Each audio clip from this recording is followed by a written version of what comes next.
Nintendo Switch Online is Nintendo Switch's paid subscription service launched in September of 2018, after more than a year of free online interim since the system's launch.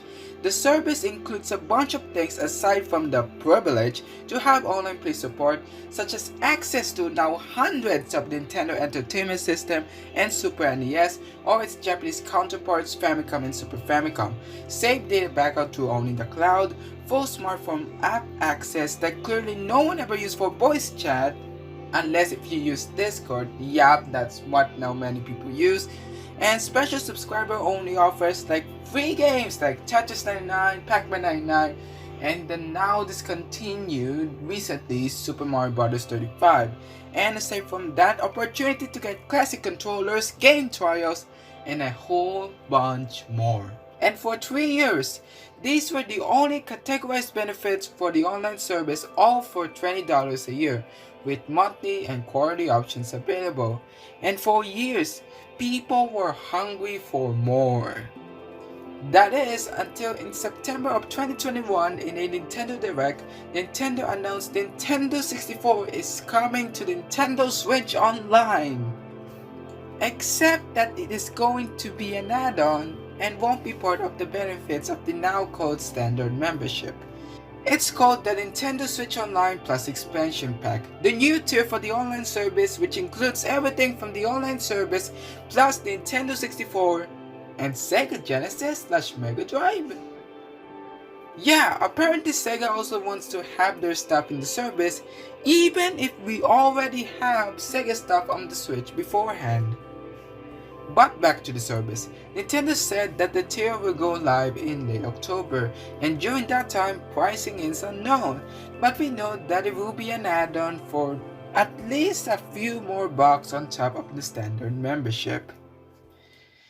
Except that they decided to flip the whole thing during the Animal Crossing Direct, where they revealed that the paid DLC of Animal Crossing New Horizons called Happy Home Paradise will be part of the expansion pack. And how much did they ask? Nintendo Switch Online Plus Expansion Pack adds the 3 benefits we previously introduced, starting at this pricing plan.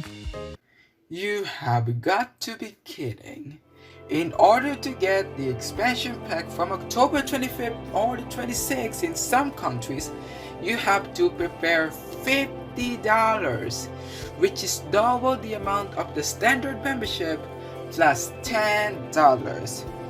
But that was the individual membership price, and it's 12 months only. No monthly or quarterly options were available. But there's an option where up to 8 people can share the membership under the family plan. Now, family plan's year-only standard membership is $35. But like the individual expansion pack membership, you have to pay the double of the family plan amount. For that, if you pick that, plus $10, so that is $80 a year. And those prices, no one wanted it at all. Even I was shocked at the pricing. They asked for an Xbox Game Pass/PlayStation Plus pricing amount in exchange for just 3 benefits. You see, with Xbox and PlayStation, they gave you a few modern games every single month. And even better, you get to play some huge library of modern games available with those services. But Nintendo's expansion pass? Well, they have Happy Home Paradise, and that's it for modern stuff. Well, everything is not going smoothly for the add-on, and most people were passing on this service. And I'll be honest, I also passed this service because of the price, considering the unscheduled trips of nostalgic games according to what my mind has said, especially the NES and Super NES. But it all changed thanks to someone on Twitter who is looking for people to fill his spots as he plans to get the expansion pack family membership. Initially, I said no, but he said $10. Well, fine. So I paid $10 plus fees plus more because of some debacles and all of that. And after all that was settled, I bought the ticket. So, without further ado, it's time to venture into the world of the Nintendo Switch Online plus expansion pack. And everything you will hear from me is my experience during the launch week of the expansion pack.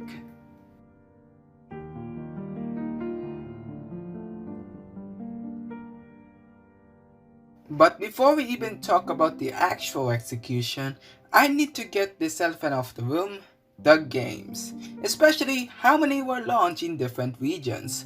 On launch, Nintendo 64 has 9 games in the United States and Europe, and all regions of the Sega's Genesis/Mega Drive have 14 games, some with different gameplay mechanics and concepts in Japan or in US and Europe.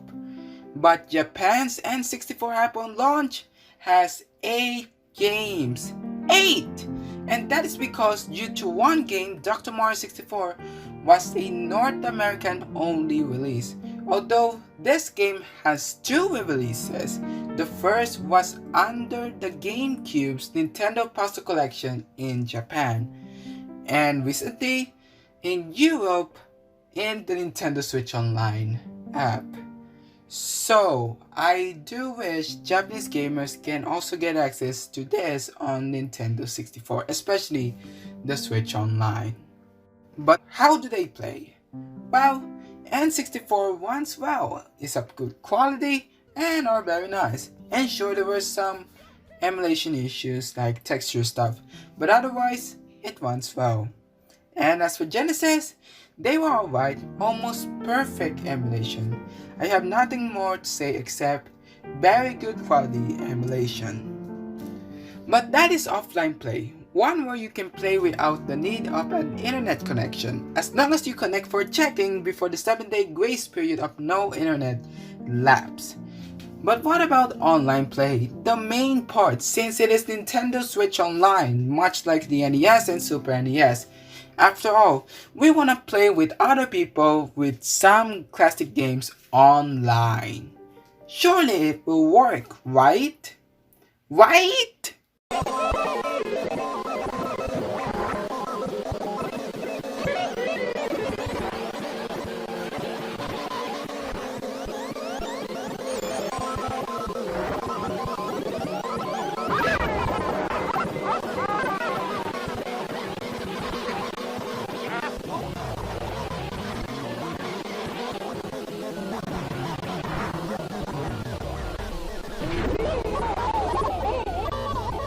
What on the internet world is going on?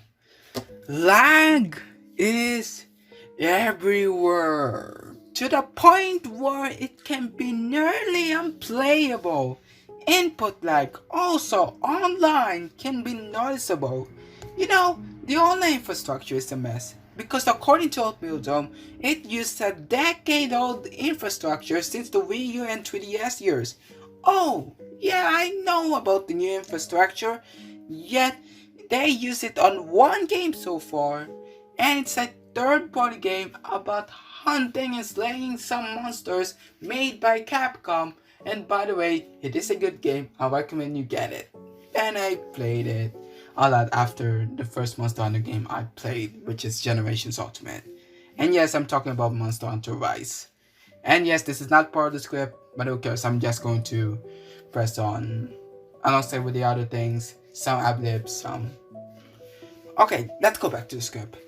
Anyways, there's not a single first party by the time of the expansion pack launch ever used the new netcode, even those apps.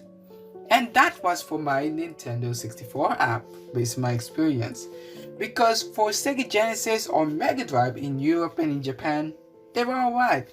The issues I've experienced with the N64 app were minimal here in the Sega app. In fact, maybe it's because more on 2D and it's just 2 players, much like the NES and Super NES. But oh well. And note that I am only using the US versions of the app for online play. Japanese versions, on the other hand, were only for offline play and for either the easy stuff or some of the other games I wanna try out just to see what are the content differences. And other than that, that's it.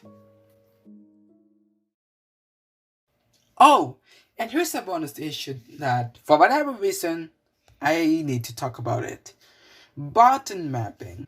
You see, the N64 controller has a D-pad, analog stick, C stick, A and B and Z, and the port in which you need to plug in either a controller pack or a rumble pack or whatever it is to be able to access some other stuff. Well, for whatever reason, there were some games that I'm okay with, like Mario Tennis, Dr. Mario 64, and Mario Kart 64. But the rest I played, like Super Mario 64 and Sin and Punishment, excluding the other ones I've never played, well, they were bizarre in my opinion. In fact, these were the only games in which I have weird experiences in the button mapping. Well, for this one, I'm basically just going to talk about Super Mario 64. And basically, you see, Super Mario 64 has two Switch versions. One under the 3D All-Stars collection, if you have that, well, you can still buy by the time of recording, according to some people, of that. And the other one is under the expansion pack service. Well, with the N64 app, okay, the configuration was weird. In fact, the some of the C stick is in X and Y, and A and B is just A and B, and that's it. Other than that, I had no idea what on earth am I playing, but the actual experience, and it was real fun, and it was um good to remember, is on the 3D All Stars collection. Why? Well, the controls, good, simple, easy to understand, and in my opinion, very nice to actually take notes, and it's actually good for the Switch controls, especially for someone who has a Nintendo Switch Lite only. And at the moment, I had no other controllers that has the analog stick, but yeah, it was really fun. And yeah, that's all I basically just want to talk about in the rant of bottom mapping. Except that I have a rant about the 3D All-Stars collection, which is they use the Shindu pack. But good thing with the expansion pack, there were many glitches because they just used the launch version. And it's actually really good. But still, yeah, it depends if you really want to go. Because either way, I'm still just going to use them out of the way. I'm still going to keep using the 3D All-Stars collection. Mainly because that I also need to finish 120 stars. But I can also do things with the expansion pack version, specifically the one with many glitches. And yeah. So, what's my overall experience with the expansion pack during the whole week 1 experience? Well, on the positive side, it runs well, it works, and almost everything is a good idea. But the online play execution is where it lacks. Especially that after week 1, I'm still experiencing lag. But it turns out it might be that I'm overseas according to Nintendo Live. And even though I am near my router, unfortunately, I'm still experiencing lag, and same with other people. And it could be a possibility. But enough about that. The concluding question is that, is the expansion pack worth it? I would wish to say yes, but my own upfront thoughts about the launch titles, pricing and all that makes me say, just wait. Just wait for Nintendo to improve the service, improve the online infrastructure, and improve the games. I know I have a history that I can change thoughts due to some things, but to be honest, I do wish they can improve the service so more and more people can be able to play N64 and Sega Genesis and a whole bunch more with some. In fact, I'm waiting for Game Boy, Game Boy Advance, or Game Boy Color I'll be waiting for that. But all I could say is that this service is optional. You don't have to pay this to continue playing online. The standard membership is there and it's still live until the present day as long as the service is keep going. But from where it stands, it's your choice after all. Whether you want to get the service, get N64, get Sega Genesis, and even have your own paradise. In fact, by the time they're recording this, it has been launched.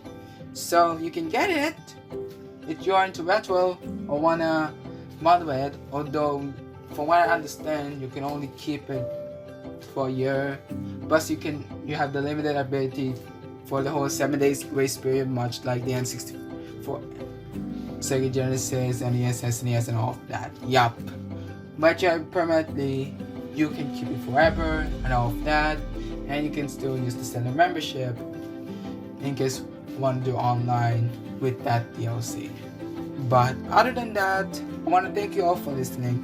I have so many thoughts back and forth again and changing up from what I've done until this moment of production. Please note that I'll still be keeping a close eye on this expansion pack service, and you can follow me on Twitter at IronOfficialYT for a bunch of stuff. I also want to thank some people who were not only risk takers of the service, but also helped me indirectly with some ideas. Even though some I do not talk to, but they still play with me on the Switch. It's a lot of fun. And this production would not be possible without some people around. Now one more thing. There was an initial thought of mine ever since before this expansion pack launch, in which I am going to do this expansion pack service along with some risk takers for those who really want to, so you all can watch and make a choice. And with this one, hopefully this serves as your guide and hopefully make a decision. Again, I do not control your money, I do not control your decisions. After all, you as a gamer decide if you really want to do this for a year or not. And this is actually going to be my last note. If you enjoy, make sure to press that like button. Don't forget to share your experiences in the comments section down below, and subscribe to my channel, although at the moment all of my videos are currently unscheduled. And you can also visit my social media again, especially my Twitter, in the description. And with that, hopefully you all have an amazing day. You are awesome. I love you all, and talk to you guys soon. Take care, everybody.